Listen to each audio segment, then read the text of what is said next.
The rain drummed against the corrugated tin roof of Hut 7 at RAF Wittering, as Flight Lieutenant Thomas Caldwell stared at the green glow of the plan position indicator screen and watched death approaching England at 200 miles per hour.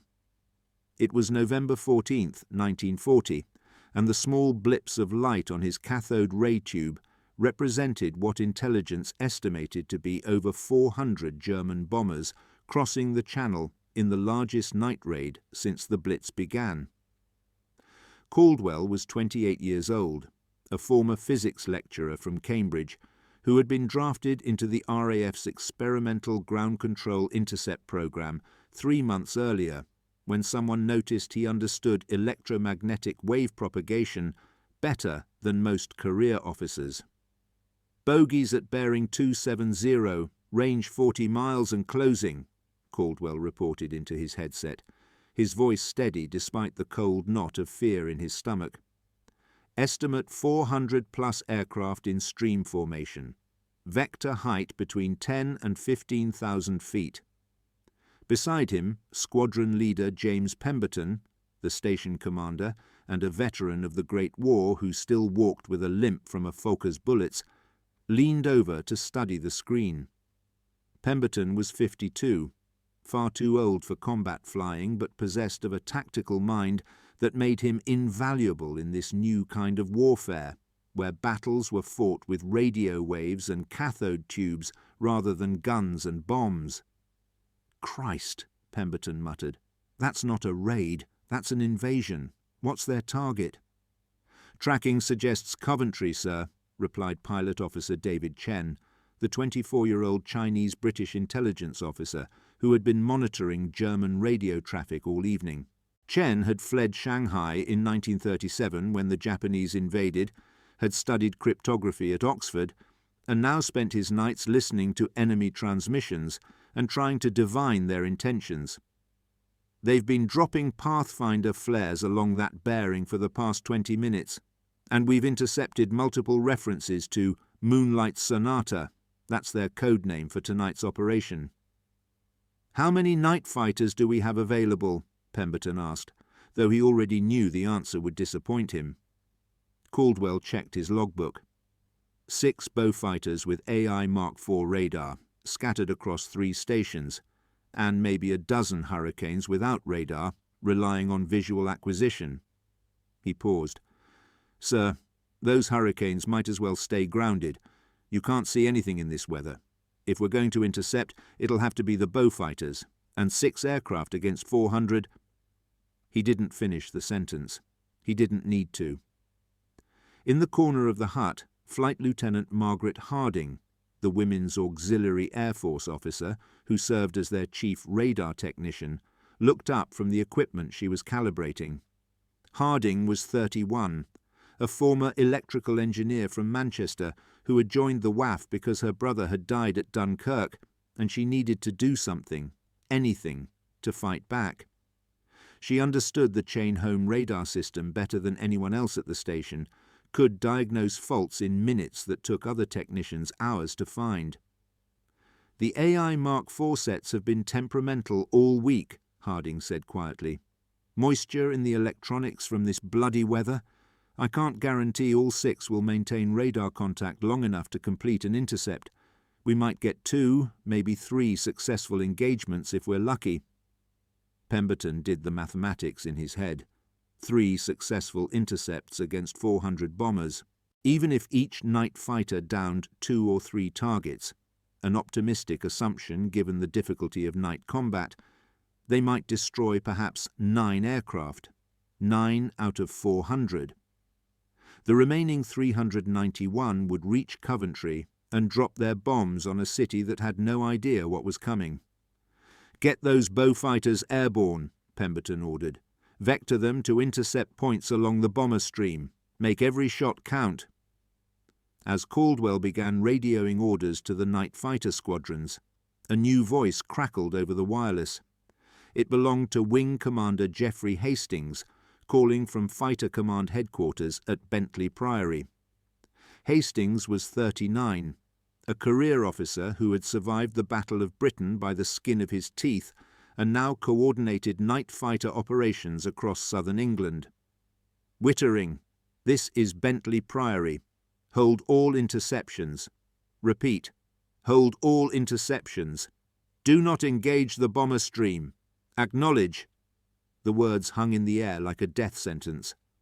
Pemberton grabbed the microphone. Bentley Priory, this is Pemberton at Wittering. Say again? You want us to stand down? There are 400 German bombers heading for Coventry. We have to... Negative, Wittering. This comes from the highest authority.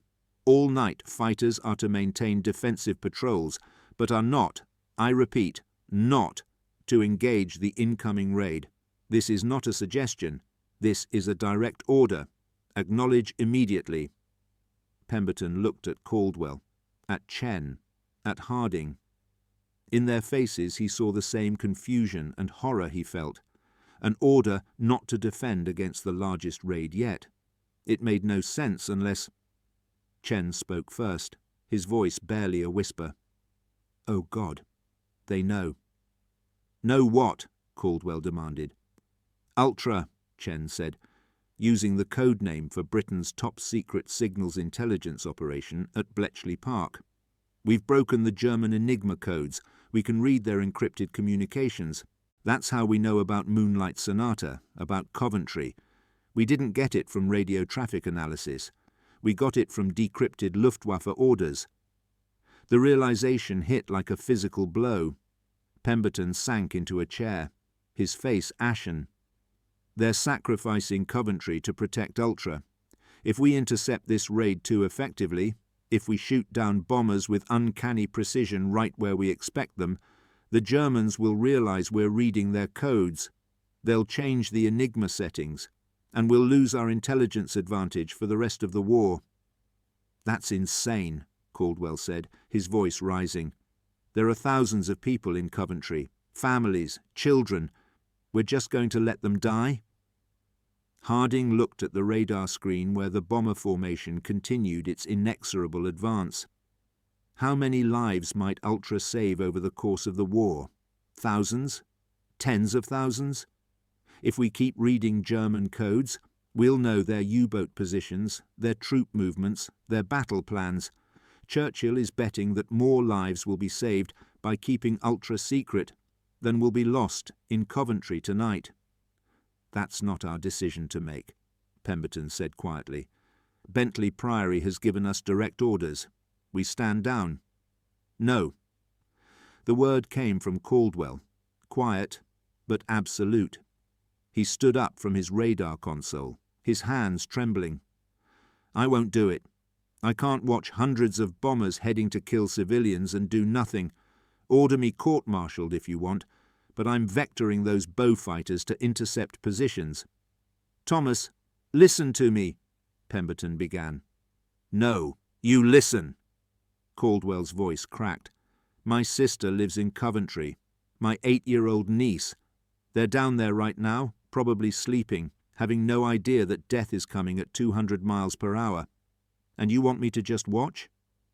Chen stood up slowly. He's right. We can intercept without revealing Ultra. We don't vector fighters with perfect precision. We make it look like lucky encounters, visual sightings, regular patrol intercepts. The Germans won't suspect code breaking if we don't shoot down 50 bombers exactly where they're going to be. We intercept maybe 5, maybe 6. Enough to save some lives, but not enough to arouse suspicion. Pemberton looked at the three of them. Caldwell with tears of rage in his eyes, Chen calculating the odds with mathematical precision, Harding already adjusting radar frequencies to optimize the intercept solutions. They were asking him to disobey direct orders from Fighter Command, to risk not just their careers, but potentially the entire war effort. And yet, if we do this, Pemberton said slowly, we do it carefully. We vector fighters to areas where they might plausibly encounter bombers on routine patrol. We don't mention specific targets. We make every engagement look like chance. Understood?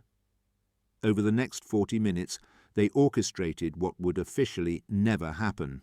6 bow fighters, under the pretense of routine defensive patrols, were vectored to intercept positions that just happened to intersect the bomber stream. The first engagement came at 1945 hours, when Flying Officer James McLeod's Beaufighter stumbled upon, as his combat report would later claim, a formation of Heinkel 111s at 15,000 feet.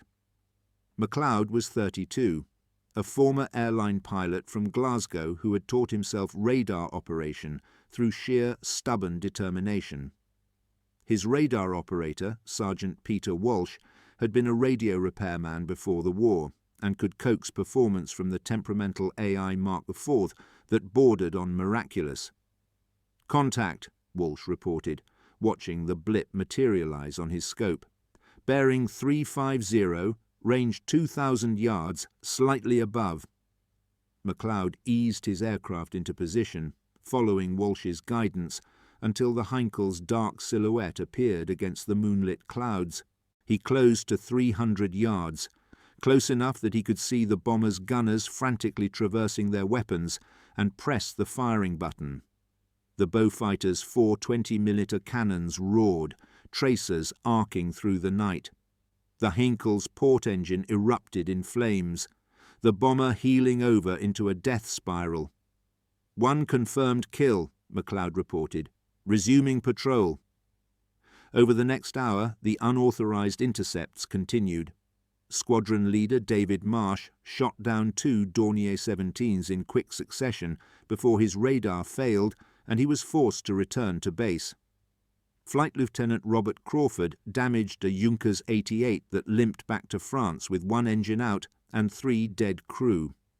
Pilot Officer Thomas Bennett, the youngest of the night fighter pilots at just 21, pressed his attack so close that debris from his exploding target damaged his own aircraft, forcing him to crash land in a field with both engines dead. By 21 hours, the Beaufighters had accounted for 7 confirmed kills and 4 damaged bombers, 11 aircraft out of 400. The remaining 389 reached Coventry and dropped their bombs in a raid that would kill over 500 people, destroy the medieval cathedral, and leave the city centre in ruins. In Hut 7, Caldwell, Chen, Harding and Pemberton watched the bomber stream pass over Coventry's position on the radar screen. They had saved perhaps 50 lives, the crew capacity of 11 bombers' worth of ordnance that would now never be dropped. Against 500 dead, it seemed like nothing. But Chen did the mathematics anyway because someone had to.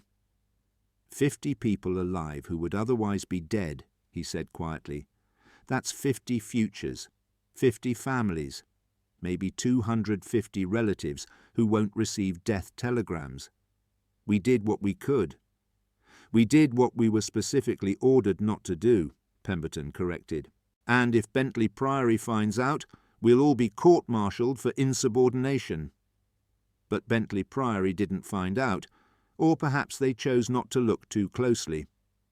The combat reports filed by the Beaufighter crews made no mention of radar vectoring or ground control, just lucky visual encounters during routine patrols. Wing Commander Hastings, reviewing the reports the next morning, noted the coincidental concentration of night fighter successes along the Coventry approach route, but said nothing officially. Unofficially, he visited Wittering 3 days later and found Pemberton in his office. "You disobeyed direct orders," Hastings said without preamble. "I have no idea what you're talking about," Pemberton replied. Hastings studied him for a long moment. "Those 11 bombers that your night fighters coincidentally encountered. You do realize that if the Germans had suspected deliberate interception, if they'd changed their Enigma settings, we might have lost our intelligence advantage for the entire war." "I'm aware of the stakes, sir." "Are you?" Hastings leaned forward. "Because I'm not sure you are.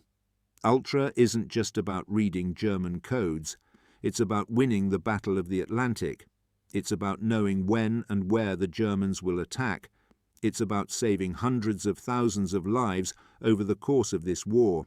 And you risked all of that for 11 bombers."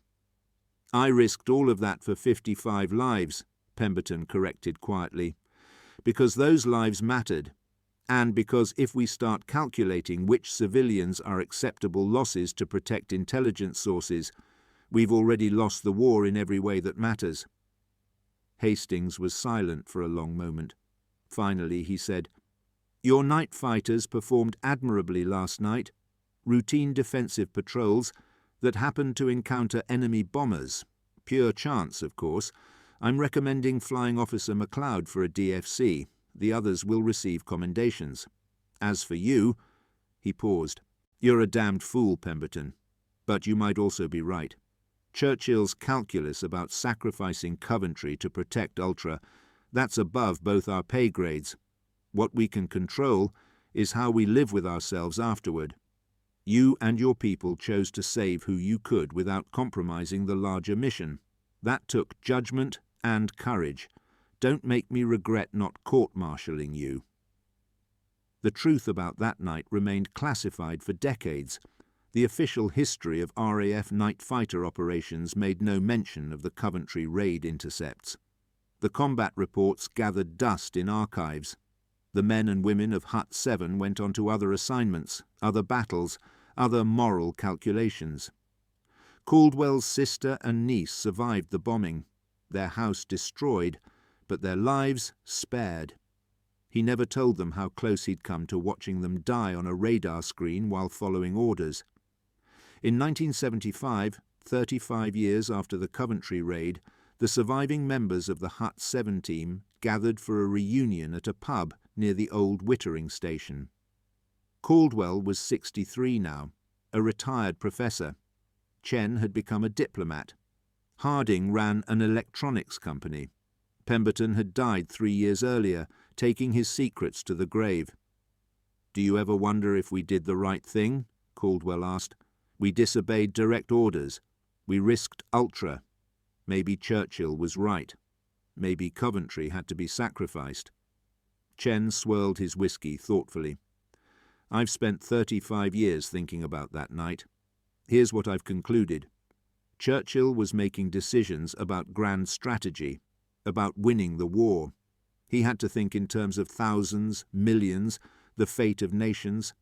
But we weren't Churchill. We were 4 people with a radar screen and a choice between obeying orders and saving lives. We did what we could with what we had. Maybe that's all anyone can do." 55 lives, Harding said. "Against the alternative of doing nothing, I'll take 55 lives every time." They raised their glasses to absent friends, to impossible choices, to a night that officially never happened, but changed who they were forever.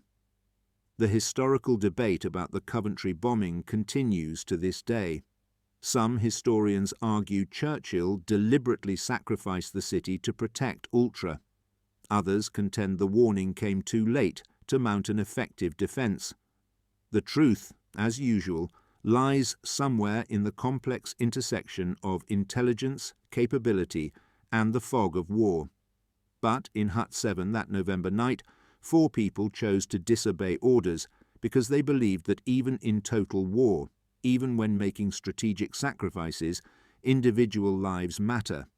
They intercepted bombers they were ordered to ignore, saved people they would never meet, and lived with the knowledge that they had acted on conscience rather than command.